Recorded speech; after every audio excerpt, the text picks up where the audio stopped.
앞에서부터 천천히 생각을 해보겠습니다. 먼저 유일하신 아들이 누구냐 하는 부분이죠.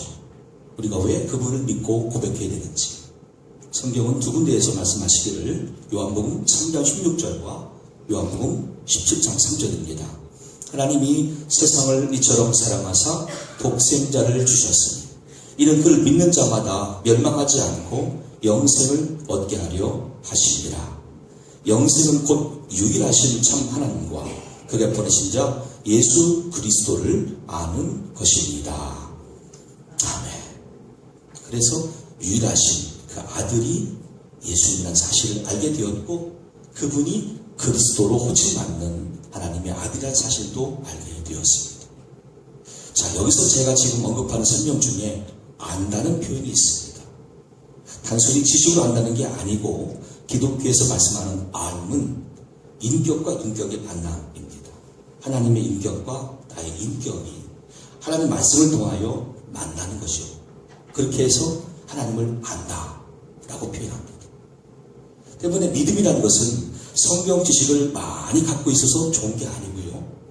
성경 말씀을 나는 짧게 적게 갖고 있다고 할지라도 내 안에 들어오신 그 말씀만이라도 지켜 행하는 사람이 더 좋은 믿음으로 평가됩니다. 지식만 많은 게 좋은 믿음이 아니에요. 그것이 우리 한국교회의 제자훈련의 병폐였습니다. 지식만 잔뜩 가르쳤어요. 그랬더니 삶에는 말씀이 없어요. 정작 말씀들의 순종이 없었어요. 역사할 수가 없었죠. 은혜가 나타나지 않았죠. 결국 그들에게는 유선자라고 하는 새로운 닉네임이 주어지게 돼요. 오히려 나한테 들어온 말씀이 적을수록 감사할 필요가 있습니다. 하나님이 내가 많은 말씀보다 이 짧은 한 절 말씀이라도 바르게 받아들이고 바르게 믿고 이 말씀으로 하나님 만날 수 있도록 은혜 주시는구나. 우리 그렇게 감사할 필요가 있습니다. 때문에 여기서 우리가 그 안다고 하는 이 부분을 인식하기 위해서 하나님이 우리에게 제공하신 다양한 방법들을 알 필요가 있죠. 과연 우리가 어떻게 해서 알므로 인도하실까? 베드로에게는요, 하나님 아버지께서 정말 그의 고백 속에 지식을 전달하셨습니다. 너는 예수님을 이렇게 고백하라. 자, 장소는 가이사랴 빌립보입니다. 그곳은 로마 황제를 향한 신전도 있고 많은 사람들이 세운 우상들도 있고 그리고 헤롯 대왕이 세웠던 우상의 신전도 있는 곳입니다. 일부러 그렇게 우상 숭배가 많은 지역에 가서 예수님을 묻습니다. 너희는 나를 누구라 하느냐? 베드로가 대답합니다. 이르시되 너희는 나를 누구라 하느냐? 시몬 베드로가 대답하여 이르되 주는 그리스도시요 살아계신 하나님의 아들이십니다. 예수께서 대답하여 이르시되 바요나 시몬아. 바라고 하는 발음은 아들이란 뜻입니다. 요나의 아들 시몬아, 네가 복이 있도다. 이를 네가 너에게 알게 한 이는 혈육이 아니요 하늘에 계신 내 아버지시니라.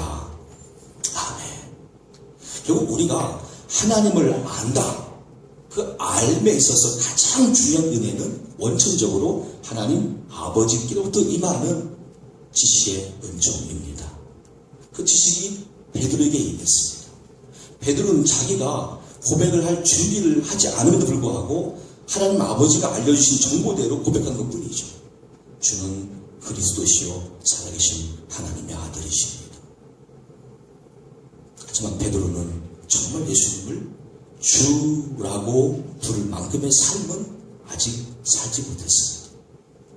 그 중요한 증거가 예수님 잡히시고 십자가 지시기 전 3번이나 그 예수님을 부인하고 저주하는 데서 찾아볼 수가 있죠. 정말 예수님을 내가 고백한 대로 주님은 나의 주님이십니다. 예수님은 나의 주님이십니다. 라고 한다면 3번 부인이 아니라 그 이상의 시인을 해야 돼요. 나는 이분의 제자입니다. 내가 대신 되겠습니다. 차라리 나를 고문하고 나를 매다시오. 이런 베드로가 돼야 될 텐데 오히려 꽁지빠지 도망치기 앞서서 저주하고 부인했던 베드로의 모습은 아직 온전치 못한 믿음이라는 것을 알게 합니다. 그런 베드로를 예수님은 부활하신 다음에 찾아갑니다. 베드로야, 네가 여기 있는 많은 다른 사람들보다 나를 더 사랑하느냐?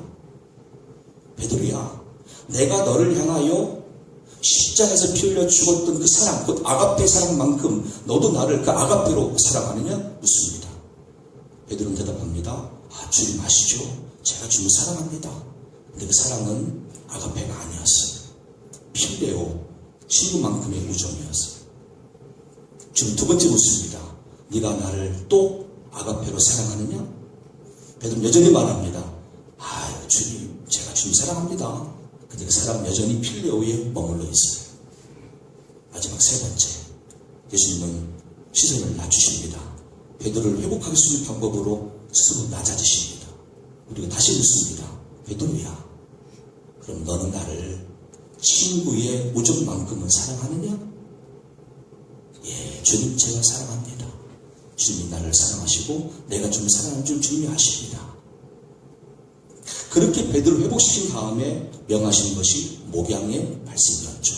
내 양을 먹이라, 내 어린 양을 먹이라, 내 양을 치라.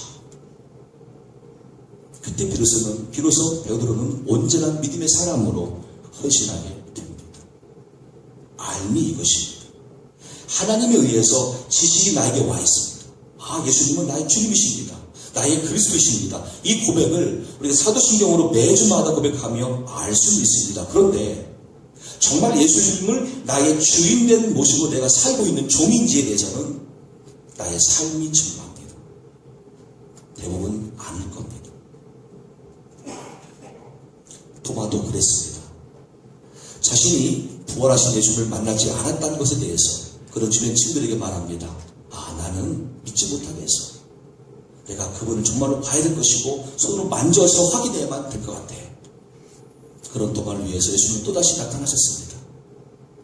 도마에게 이르시되 내 손가락을 이리 내밀어 내 손을 보고 너의 손을 내밀어 내 옆구리에 넣어보라.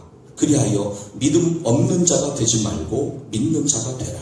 도마가 대답하여 이르되 나의 주님이시오 나의 하나님이십니다. 예수께서 이르시되 너는 나를 본고로 믿느냐? 보지 못하고 믿는 자들은 복되도다 하시니라.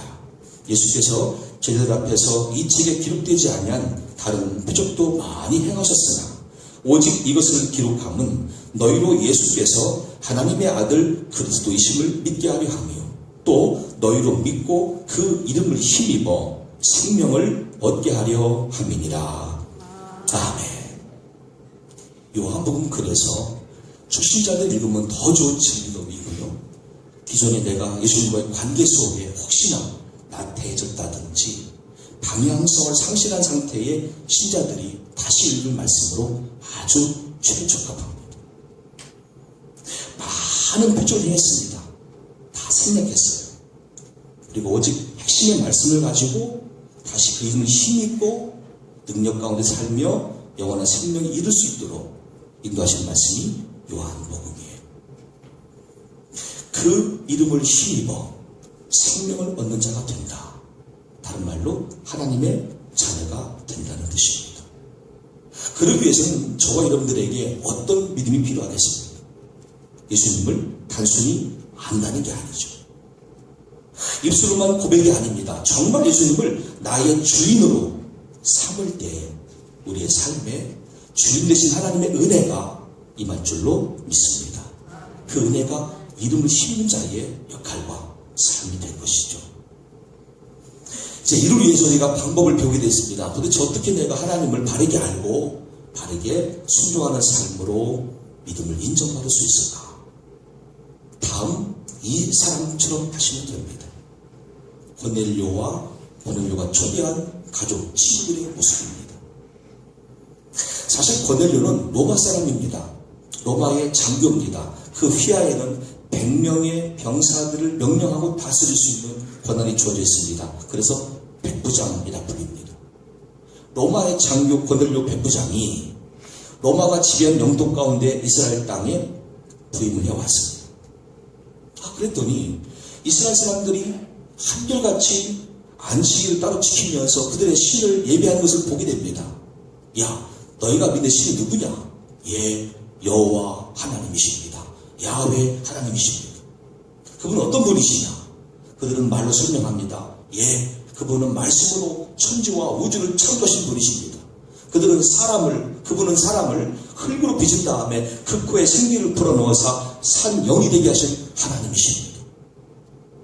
유일하신 하나님, 생존하시고 지금도 명존하시는 하나님이십니다. 우리 그분을 여호와라 부르며 찬양하며 예배합니다. 자기는 하나님을 아직도 몰라요. 들은 적은 이제 처음이고 배운 적은 없어요. 근데 원체 마음이 경건하고 착한 사람인지라 구제하면서 하나님을 경외하는 믿음으로 서서히 인도하는 단계에 있습니다. 그런 고넬료의 하나님은 천사를 통해서 욥바에 있는 베드로를 청하여 말씀을 들어라 말씀하게 되고 그 말씀대로 자기의 부활을 시켜서 욥바에 있는 베드로를 청하여 모시게 하죠. 자, 제가 읽은 말씀은 그 다음부터입니다. 사도행전 10장 24절 이하의 말씀에 이튿날 가이사랴에 들어가니 고넬료가 그의 친척과 가까운 친구들을 모아 기다리더니 베드로가 입을 열어 말하되 내가 참으로 하나님은 사람의 외모를 보지 아니하시고 각 나라 중 하나님을 경외하며 의를 행하는 사람은 다 받으시는 줄 깨달았도다. 하나님이 나사렛 예수에게 성령과 능력을 기름 붓듯 하셨으니 그가 두루 다니시며 선한 일을 행하시고 마귀에게 눌린 모든 사람을 고치셨으니 이는 하나님이 함께 하셨습니다. 우리는 유대인의 땅과 예루살렘에서 그가 행하신 모든 일의 증인이라. 그를 그들이 나무에 달아 죽였으나 하나님이 사흘 만에 다시 살리사 나타내시되 우리에게 명하사 백성에게 전도하되 하나님이 살아있는 자와 죽은 자의 재판장을 정하신 자가 곧 이 사람인 것을 증언하게 하셨고 그에 대하여 모든 선지자도 증언하되 그를 믿는 사람들이 다 그의 이름을 힘입어 죄사함을 받는다 하였느니라.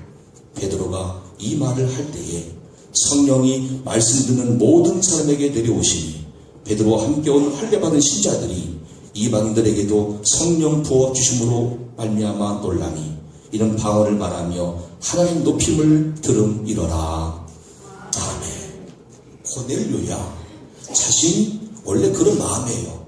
각 나라에 부임할 때마다 이 나라가 누구를 섬기느냐, 이 백성들의 풍토가 어떤 풍토인가를 수용하는 사람이었고 원래 착한 사람이었어요. 구제가 평상시에 습관된 사람이었으니까요. 그런데 더 주목을 끄는 사람들은 누구냐면 고넬료의 권면에 초청받아 온 가족들과 친구들이에요. 로마 사람들이에요. 여러분, 로마 사람들은 지금 식민지를 다스릴 사람들이죠. 지배자의 모습으로 온 거죠. 고넬료가 부탁한다고 했을 때에 여러 가지 이유로 핑계하며 안 올 수 있습니다. 충분히 가지 않아도 됩니다.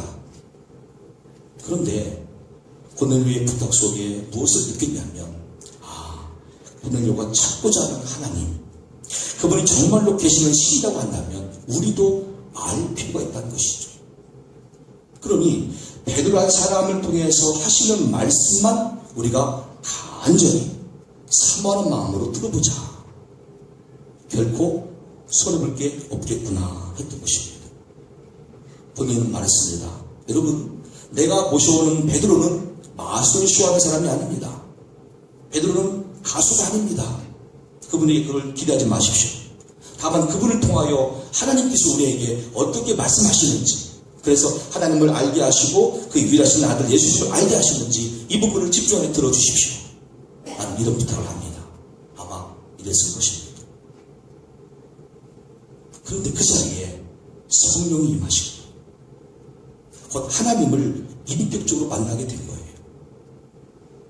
뭘 말합니까? 한국교회에 수많은 신자들이 지금 이 시간 예배드리고 있을 겁니다. 수십만이 되겠죠. 그들 중에는 고넬료와 친구들과 가족들처럼 간절한 마음으로 사모하는 마음으로 모인 신자들이 있을 뿐더러 오늘도 내가 하는 말씀도 필요하네요. 이야기. 오늘도 내가 아는 지식 한 줄, 떠들겠지 목사가. 기대감도 없고 수망도 없고 영적인 분야에 대한 갈등도 없어요. 근데 그들도 찬양을 같이 따라 부르고 있어요. 같이 사도신경 고백하고 있어요.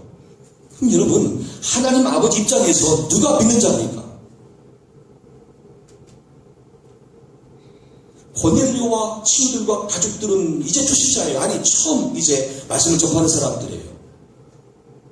근데 이들은 처음이자 얼마나 간절함이 있든지, 간절함이 사무쳤든지 하나님께서 그들을 보시고 감동하신 거죠. 그리고 성령을 부어주신 거죠. 그들이 무슨 가온이 남았어요.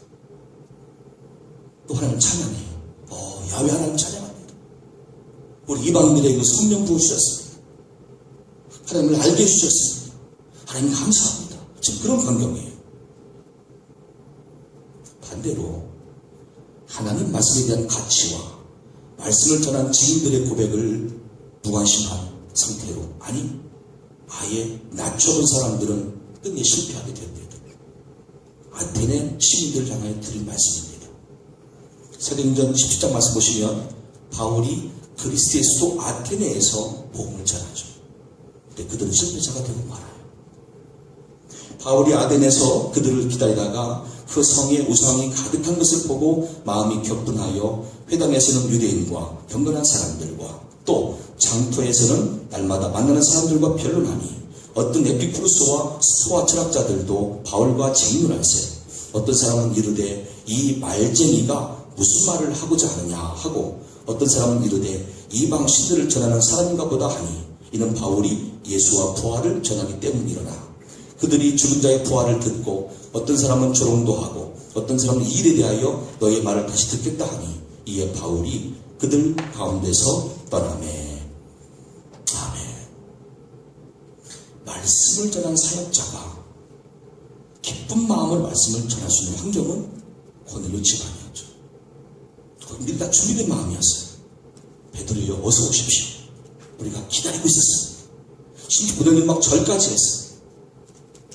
여기는 어때요? 전혀 말씀과 말씀 전하는 종에 대해서 어떤 존경도 없어요. 어떤 가치 높이는 모습도 전혀 없어요. 자신들의 철학 그 이하로 본 거죠. 이 말쟁이가 무슨 말을 하고자 하느냐. 어떤 사람은 조롱도 합니다. 바울은 떠나게 됩니다. 이 절호의 기회에 아테네 시민들은 그래서 실패하게 됩니다.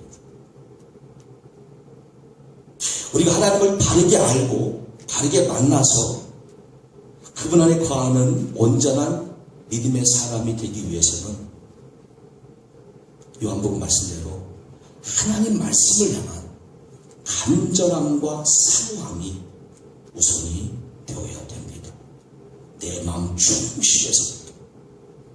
오늘 주일 예배의 오전에는 목사님을 통해서 무슨 말씀을 하실까? 우리에게 하나님께서. 오후 시간에는 또 어떤 말씀을 하실까? 새벽에는 어떤 말씀을 하실까? 수요일은 금요 기도에는 어떤 말씀을 하실까? 하나님 저에게 말씀해 주시옵소서. 저는 주님의 종입니다.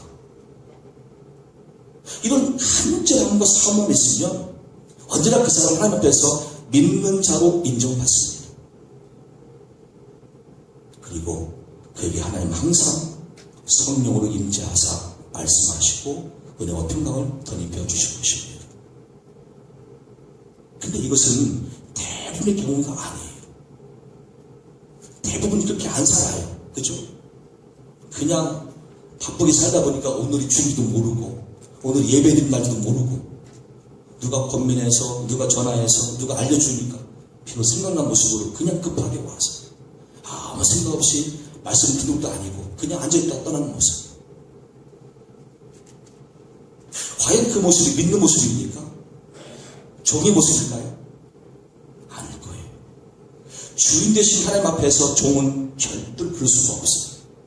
종들은 주인이 말씀하실 때는 무조건 들어야 돼요. 서서. 또는 엎드려서라도 주인님 말씀해 주십시오. 제가 듣겠습니다. 이런 자세가 종의 자세예요. 오늘날 우리의 모습은 그게 아니에요. 주인님이 말씀하고 있어도 나는 내 방에 가는 거예요. 주인님이 이렇게 명하고 있는데 그건 주인 뜻이고 나는 싫습니다. 난 이런 방법으로 가겠습니다. 라고 하는 종들의 모습이에요. 과연 이것이 하나님 보실 때 믿는 자의 모습일까요? 이를 참으로 믿음이라고 인정해 주실까요? 저는 아니라고 봐요. 성령도 아니라고 말씀하시기 때문에. 오늘 본문이 그것을 다시 한번 강조합니다. 베드로전서 3장 15절과 16절 본문입니다. 너희 마음에 그리스도를 주로 삼아 거룩하게 하고 너희 속에 있는 소망에 관한 이유를 묻는 자에게는 대답할 것을 항상 준비하되 온유와 두려움으로 하고 선한 양심을 가지라. 이는 그리스도 안에 있는 너희의 선행을 욕하는 자들로 그 비방하는 일에 부끄러움을 당하게 하려 함이라. 아멘. 오히려 우리를 비방하는 사람들이 말문이 막혀요. 왜? 너무 기가 막힌 믿음이니까. 저 사람들은 캐고 믿음 밖에는 본질이 없어요. 와, 정말로 믿는 사람이구나, 저 사람. 정말로 하나님만 믿고 예수를 믿는 사람이구나. 우리가 아무리 어떤 모습으로 유혹을 하고 다른 모습으로 캐본다 할지라도 저들에게는 오직 하나님과 예수님을 향한 믿음 밖에는 나올 게 없구나. 비판한 사람들이 입을 다물게 돼요. 이게 진짜 믿음. 근데 모든 면에서 혼자만 보이는 거예요. 야, 저게 믿는 거냐? 저게 믿을 바엔 난 차라리 안 믿겠다, 야. 왜 교회 간대? 뭐 배운대? 이건 보통 문제가 아니에요. 우리에겐 지금 시대에 두 가지가 다시 필요합니다. 첫째는 대답할 것을 항상 준비할 수 있는 내적인 충만이에요. 하나님 아버지 저에게 베드로처럼 말씀해 주십시오. 지식을 주십시오. 내 주변에 내가 전방 현장에 누군가 나한테 물을 때에 거기 답변할 수 있는 정확한 말씀을 갖게 해주십시오.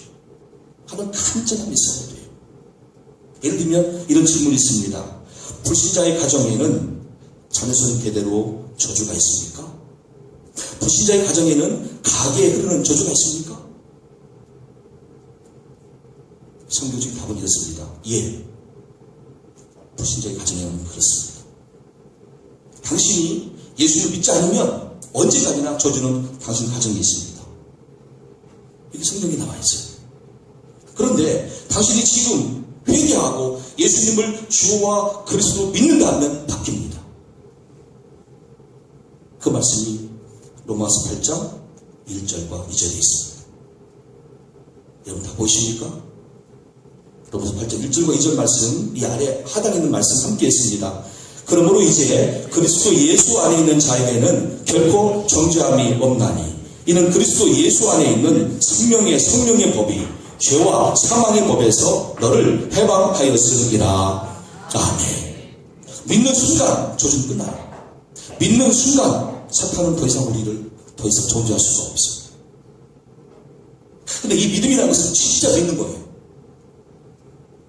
예수님 나의 주님이시고 내가 종의 모습으로 믿는 거예요. 그때 마귀는 나를 틈댈 수가 없고 이길 수가 없어요. 저주는 사라져요. 모든 죄에서 다 해방돼요. 참으로 믿으면 그래요. 참으로 믿지 않으니까 저주가 아직도 우리 가정에 있는 거예요. 그 저주가 나는 병으로 이끌고 세상의 탐심으로 이끌고 타락으로 이끌고 부패로 인도하는 거예요. 참으로 믿으면 그럴 수가 없어요. 이 준비된 고백은 하나님과 주 예수님을 믿을 때 주시는 은혜로 우리가 간직할 수 있는 내적인 충만입니다. 또 외적인 모습은 뭘까요? 그 말씀대로 내가 산 것이죠. 우리의 선한 양심을 바탕으로 사는 것뿐 아니라 주신 말씀을 의지하여 산 것입니다. 행동하는 믿음을 말합니다. 이번 주 3.1운동 100주년을 앞둔 대한민국입니다. 저 3.1운동이 있기 전에 약 9년 전에 일본은 강제로 합병했습니다. 그리고는 무력으로 통치했습니다. 그 가운데 우리나라의 언어와 우리의 글도 다 못쓰게 했습니다. 이름도 바뀌게 했습니다. 일본식 이름으로. 그때 백성들은 분열이 일어났습니다. 다 빼앗아도 좋은데 우리의 언어, 우리의 글 빼앗을 수 없다. 결정적으로 여기서 그들이 분노하게 된 것이죠. 그때 그 3.1운동은 비폭력 평화운동이었고요. 만세운동이었습니다. 우리가 뭐 작대기를 가지고 낫을 들고 싸운 게 아닙니다. 전적으로 우리는 우리의 속에 있는 간절한 소원이 있는데 이걸 향해서 만세운동을 한 것입니다. 태극기를 들고 흔든 것입니다. 라고 한 것이지 절대로 일본 경찰과 맞서 싸우겠다는 의지는 아니었습니다. 결과적으로는 다 주동자가 되고 함께 가동했던 사람들과 참여했던 모든 식구들이 피해를 보는 억울한 사정이 되고 말았습니다.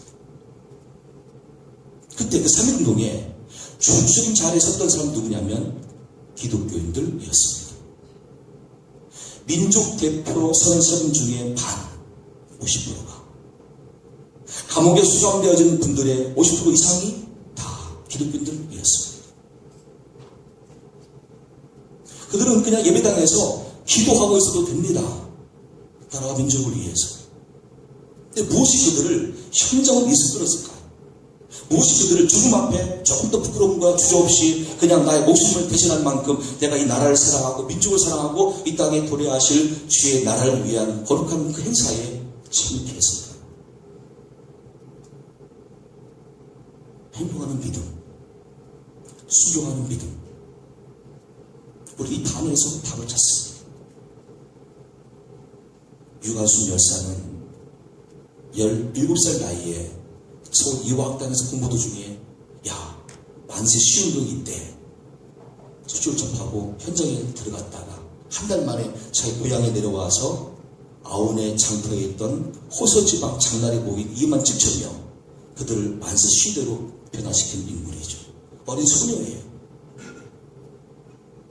3시간에 호서지방 모였던 사람들이 천안에 있는 병천 아우의 장터에 모였다가 어린 소녀와 함께 만세 시운동에 참여하게 돼요. 그리고 다음에 1년 만에 옥에서 순교하게 됩니다. 유가순 열사도 예수를 믿는 모태 신앙이 됩니다. 오늘 무엇이 믿는 것입니까? 표면적으로 내가 고백한다고 해서, 표면적으로 내가 예배당에 한 번 발걸음 뛴다고 해서 믿는 것입니까? 이제 오늘 이 사회가 그토록 원하고 있고 이 나라가 원하고 있고 세상 열방에 지금 많은 불신자들이 찾고 있는 건 뭘까요? 행동하는 믿음인 줄로 믿습니다. 제발 너만 떠드는 말 아니라 네가 알고 있는 그 내용을 우리에게 좀 전해달라. 너가 알고 있는 그 성경의 내용대로 우리 앞에 좀 시연해달라. 너가 알고 있는 성경의 내용대로 우리한테 와서 손 좀 내밀어달라. 행동하는 믿음인 줄로 믿습니다. 나만 알고 나만 떠드는 말이 아니라 내가 진짜 그 예수를 믿고 내가 그 성경을 진짜 믿는다면 그 믿음의 고백만큼 나아가서 세상을 살리는 우리 모두가 되는 줄로 믿습니다.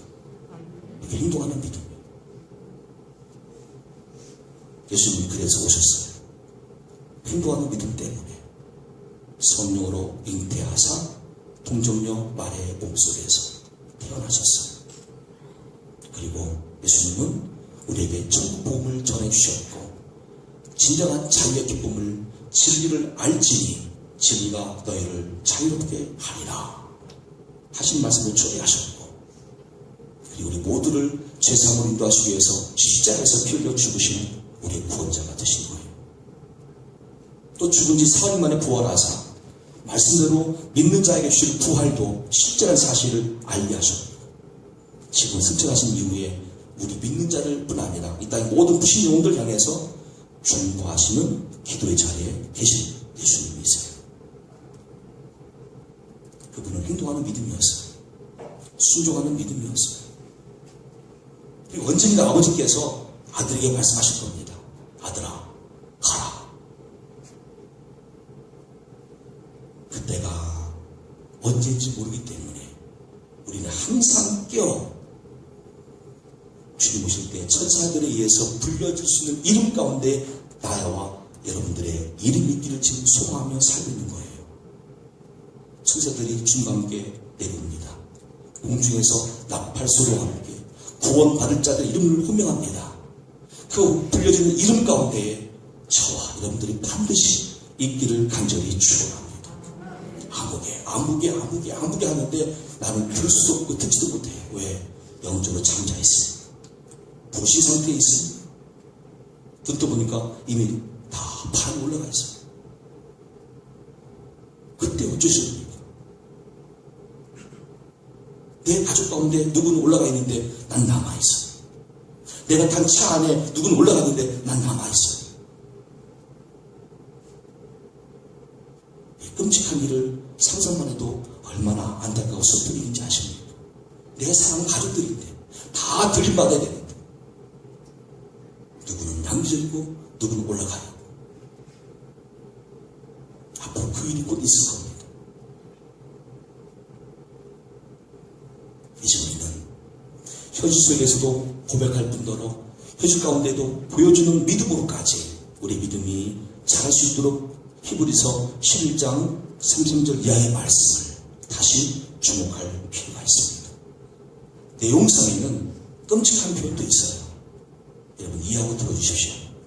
그들은 믿음으로 나라들을 이기기도 하며 의를 행하기도 하며 약속을 받기도 하며 사자들의 입을 막기도 하며 불의 세력을 멸하기도 하며 칼날을 피하기도 하며 연약한 가운데서 강하게 되기도 하며 전쟁에 용감하게 되어 이방 사람들의 진을 물리치기도 하며 여자들은 자기의 죽은 자들을 부활로 받아들이기도 하며 또 어떤 이들은 더 좋은 부활을 얻고자 하여 심한 고문을 받되 구차히 풀려나기를 원하지 아니하였으며 또 어떤 이들은 조롱과 채찍뿐 아니라 결박과 옥에 갇히는 시련도 받았으며 돌로 치는 것과 톱으로 켜는 것과 시험과 칼로 죽임을 당하고 양과 염소의 가죽을 입고 유리하여 궁핍과 환난과 학대를 받았으니 이런 사람은 세상이 감당하지 못하느니라. 아멘. 이 사람들이 하나님 보실 때 참으로 믿는 자예요. 이 사람들. 우리처럼 이 중에 뭔가 한 가지만 나한테 들어오면 당장 내가 손해본 것처럼 세상이 다 끝난 것처럼 절망하고 우울해하고 탄식하면서 이게 징검다리를 여기면서 올라가는 거예요. 어딜 향해서요? 천국을 향해서. 이게 진짜 믿음이에요. 뭔가 한 가지가 다 내 마음대로 되지 않았어요. 화가 나죠. 그것 때문에 또 절망하고 우울해요. 이건 믿음이 아니에요. 원전에 사고가 생겼어요. 그 사고 때문에 내가 또 불편해요. 그것 때문에 또 나의 신앙생활에 어떤 문제가 생긴다고 가정해 봤을 때 그건 진짜 믿음이 아닌 거예요. 마귀야, 나를 흔들어 보아라. 나는 내 속에 하나님 아버지와 주 예수를 향한 믿음으로 견고히 서서 나를 향한 사명의 길을 가고 있는 주의 종인 만큼 이 종은 하나님 책임이시다. 너희들이 나를 향하여 어떤 사고로 흔들어갈지라도 난 결코 굴하지 않으리라. 이런 담대한 상태. 이 진짜 믿는 거예요. 이런 고백과 이런 삶이 저와 여러분에게서 드러날 수 있기를 예수님의 이름으로 간절히 축원합니다. 하나님 아버지, 이 시대에 믿는 자를 보겠느냐 말씀하시는 주님의 탄식 속에 여기 모인 권속들과 우리 가족들이 예 주님 여기에 저희도 남아 있습니다. 주님이 찾고자 하시는 믿음의 사람들로 준비되어 있습니다. 주여 우리를 보옵소서.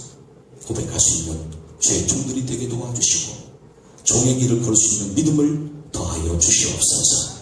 모든 영광 홀로 받으실 주 예수 그리스도 이름으로 간절히 기도 올려옵나이다.